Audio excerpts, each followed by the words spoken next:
Now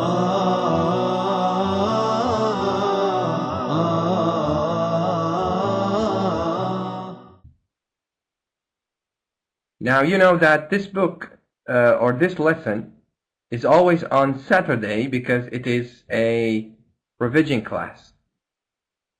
Okay, so every Saturday we got a revision class for all the things that we've been through.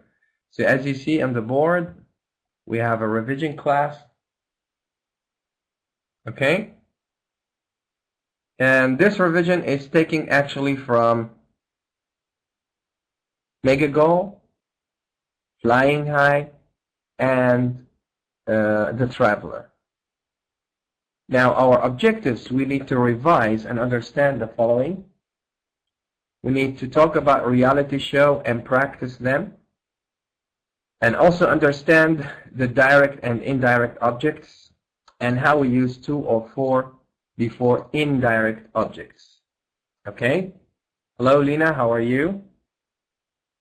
So let's go and remember we have 3 main objectives. If you remember, we talk about reality show. Amatullah, that's okay. Welcome anyway. Okay, so this is a revision class if you want to know, and we welcome you every time you want to join our class. We're going to talk about reality show and also talk about direct and indirect objects and how we use 2 and 4 with indirect objects. Okay, these are the main objectives for our lesson. And let's welcome Ibrahim. How are you, Ibrahim? If you can hear me, please type 1. Are you ready to go now? Let's check if you can hear me, all of you. Wa alaikum salam. Thanks for being here. Okay. Ibrahim is very ready. That's okay. So let's remember now. We talked actually, and we discussed how we talk about TV programs. If you remember, we talked a lot about TV programs and TV shows and how we have different types of TV shows. Now, what do you see in this picture? A man filming something. Actually, he's filming you or he's filming us, but that's okay. It's just a photograph. A photographer. Okay, don't worry. It's just a photographer.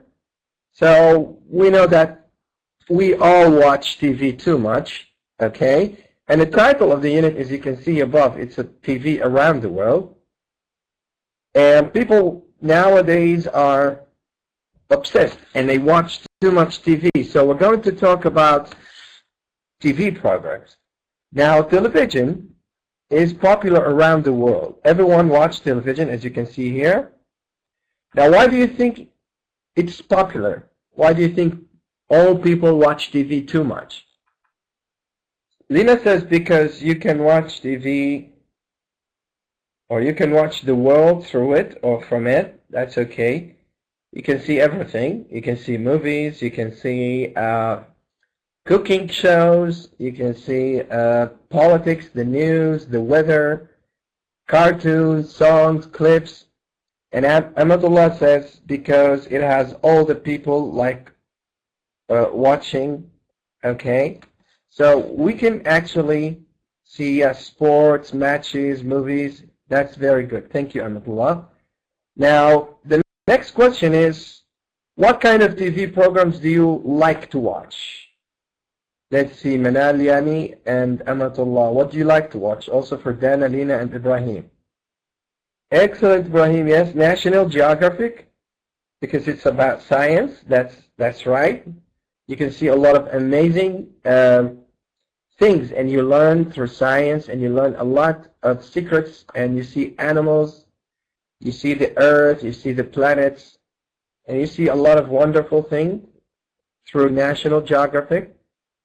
Manaliani likes talk show. Yes, it's interesting, yes.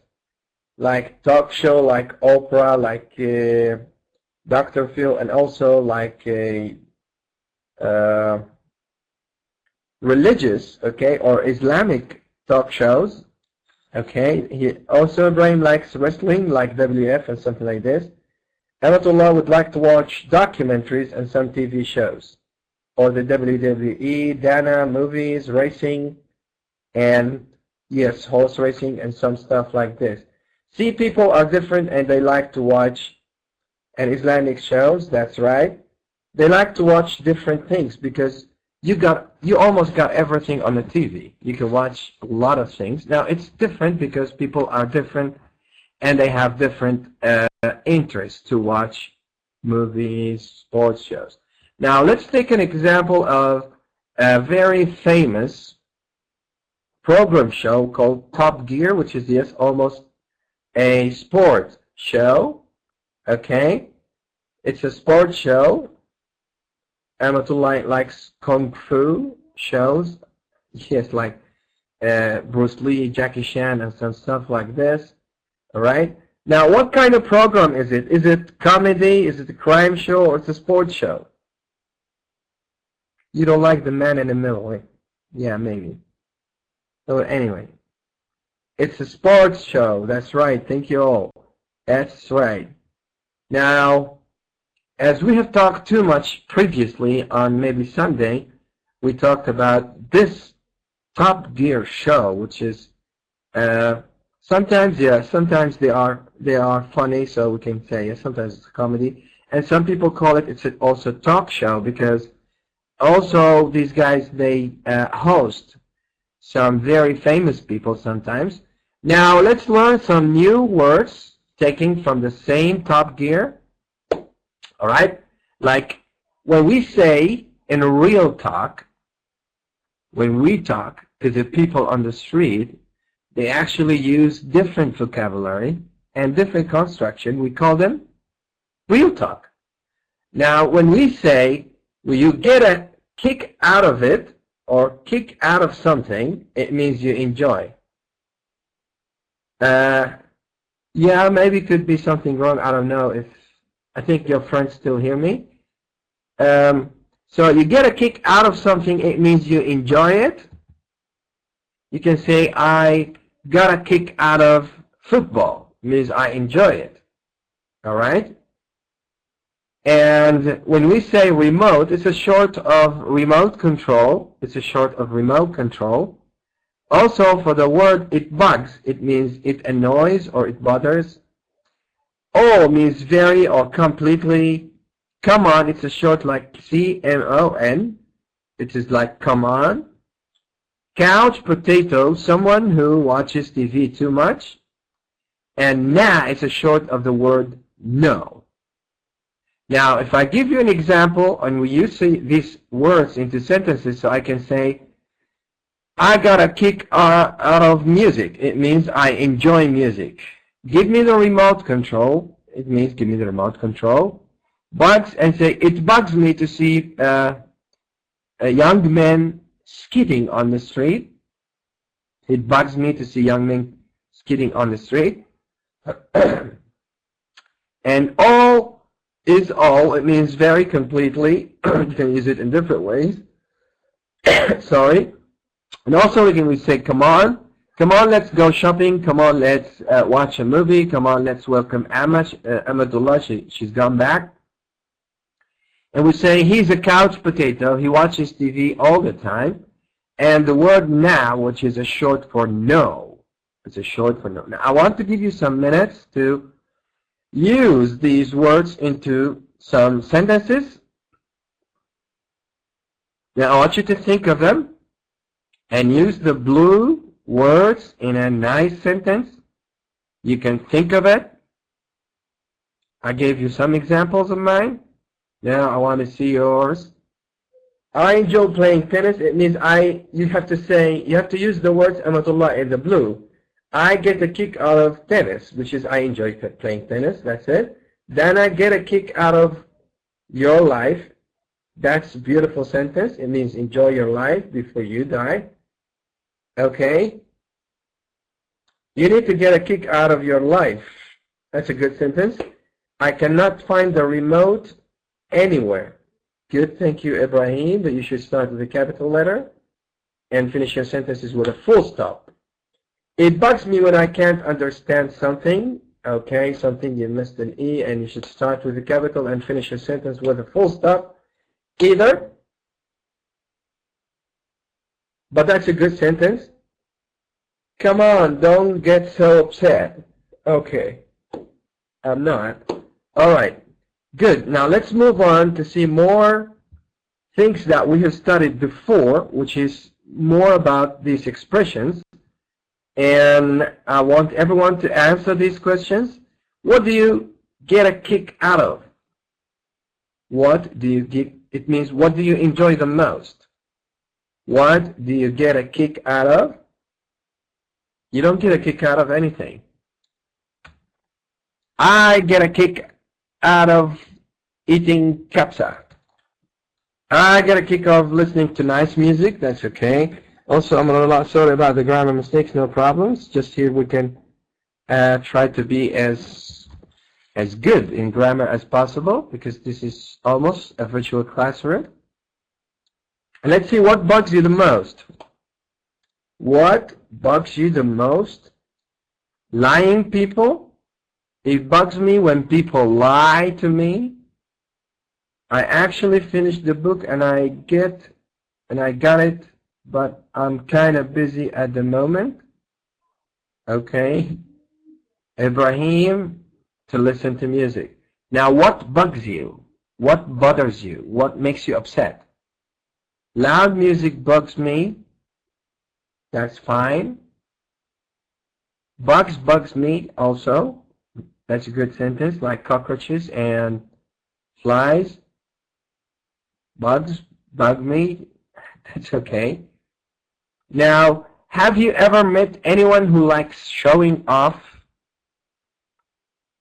Those people who dress in a very nice way and they have high noses, as we say in Arabic, and they always like to show off. They drive a fancy cars, and we can see them everywhere, whether they're boys or girls, men or women. If you go to Aliyah Street, Tahliya, or some streets like this, you can see people showing off. Also, you can see a lot of people on TV. They like to show off. It's not about Saudis or anyone. This showing off is anywhere. Okay, you can see a lot of people showing off anywhere, from any place. Now, who's here is a couch potato? It means he watches TV too much.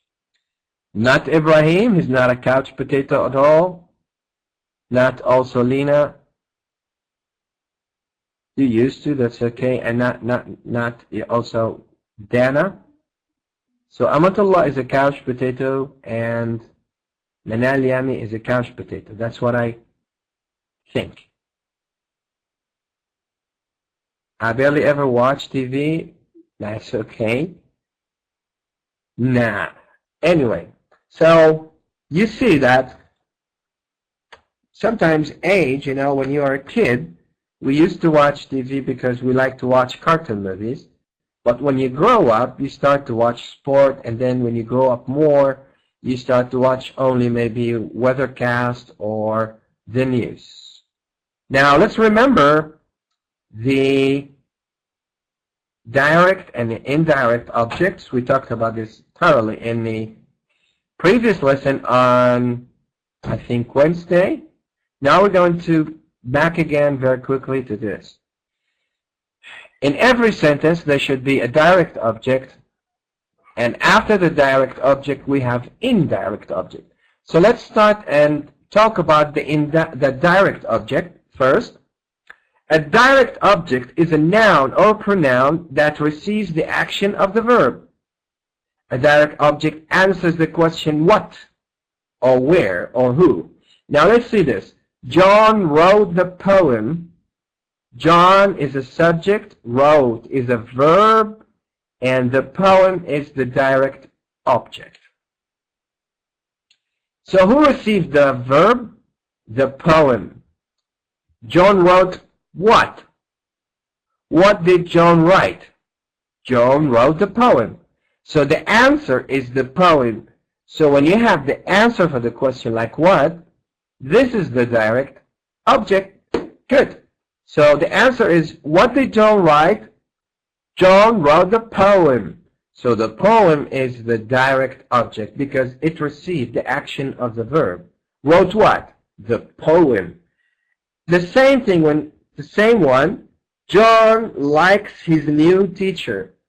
Who does John like? Who does John like? That's right, his new teacher. So his new teacher is the answer, and we consider it the direct object because it receives the action of the verb and it answers the question, who does John like? John likes his new teacher. Good.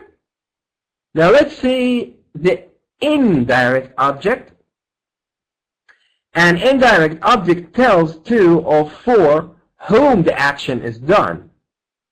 So there must be first a direct object for there to be an indirect object.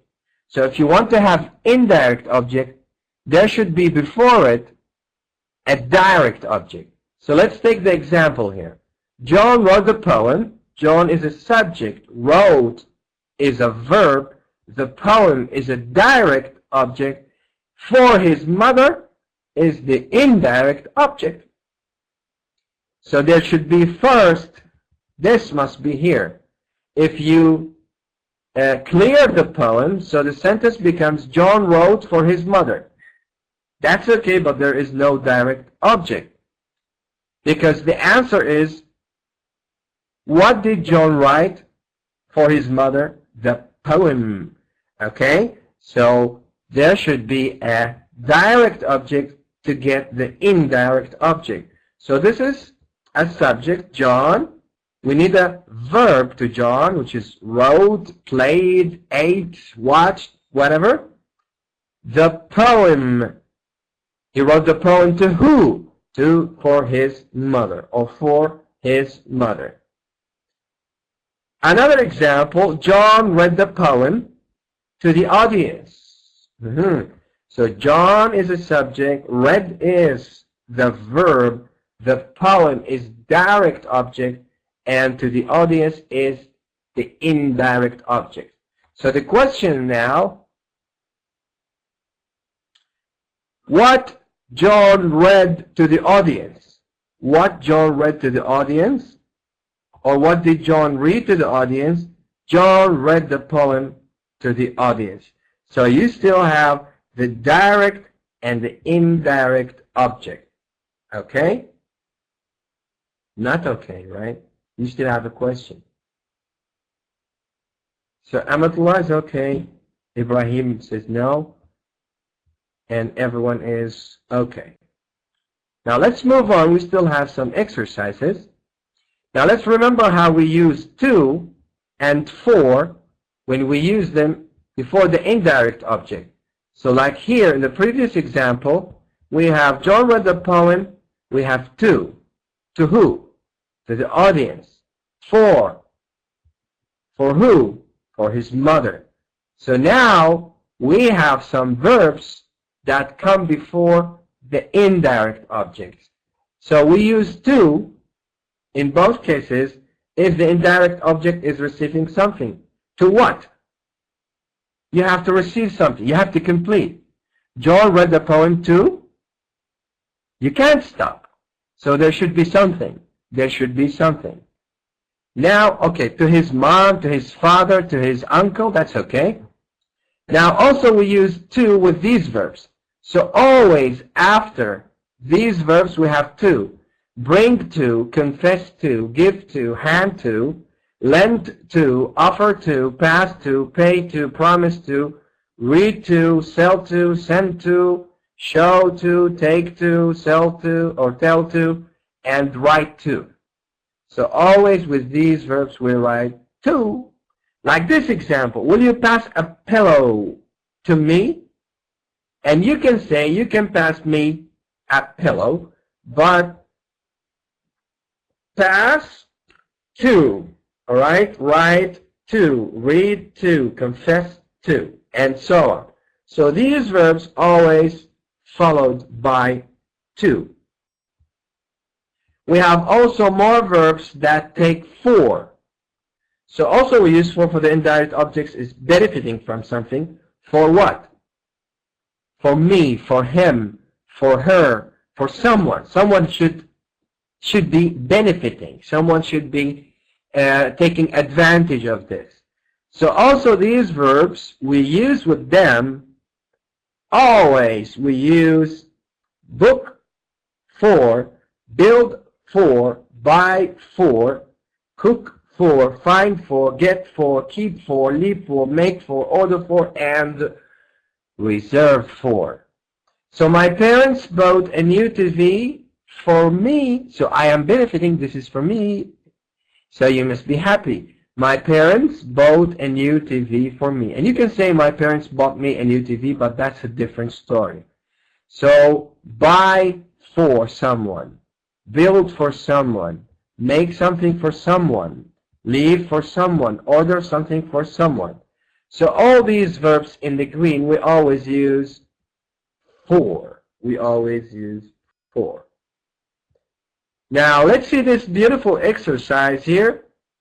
I want someone to read this for me before we start to put for or to. Okay? For or to. Who wants to read this for me? Yeah, girls, actually girls read more than boys here. You want to see something? I mean, you want to hear? Yeah, I mean, it's not a boy or a girl. It's about you. You're here to learn. It's not who's a girl here and who's a boy here. You're here to read and improve yourself. Now I'm going to give you the... That's okay, Ibrahim. You should have a mic. Let's, Amatullah, listen to this beautiful voice from Lina. She always reads. Actually, Lina reads every day. Alex? I can hear you. Okay. Alex, what happened in last night's episode of Fast and Safe, Omar? I recorded for you. Yes. It was great. Alex, tell me about it. Well, Alan wrote an email to Ahmed. In it, he confessed for him that he had confessed to, all right? Okay, confessed to him that he had tempered with the engine of the car he has driving. Ahmed kept reading the email, reading for himself. He couldn't believe that Alan would do such a thing. Then Alan tried to make up for it. He got a fantastic car for Ahmed to drive in his show. He bought a new helmet to him.